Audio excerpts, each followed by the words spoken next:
So Mathieu, what just happened back there? So what we do is we weigh all the cakes. They have to be between 600 and 800 grams. And what we just saw that Australia went 100 grams above weight. So the jury might give them penalty points for that reason. We are here with Dominique Fortin, Cacao Berry Ambassador for Canada. Yes, for Canada, yes. So can you tell us a bit more about the travel cake from the Polish contestant? For sure.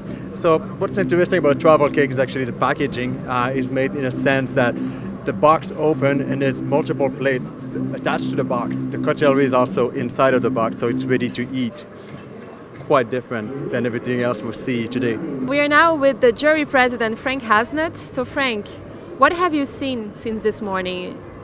Very technical travel cakes with beautiful finishing, a very refreshing taste, a good combination of chocolate with fruits, with some coffee and hazelnut flavors, very tasty, but definitely super high level. And the finishing of some of the contestants was very original, creative and very stylish.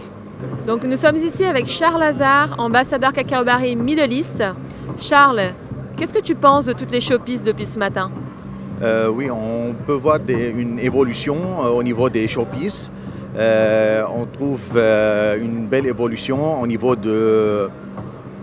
des techniques, couleurs, équilibre dans les pièces. We are now with Nina Tarasova, Cacao Berry Ambassador for Russia. Nina, since this morning, what have you seen with the showpieces? What do you think? I think that they made really incredible work because it's new, interesting, totally different techniques and exciting. Now I need to learn it and I don't know how to make a very good choice because all works, it's really very cool, very strong work.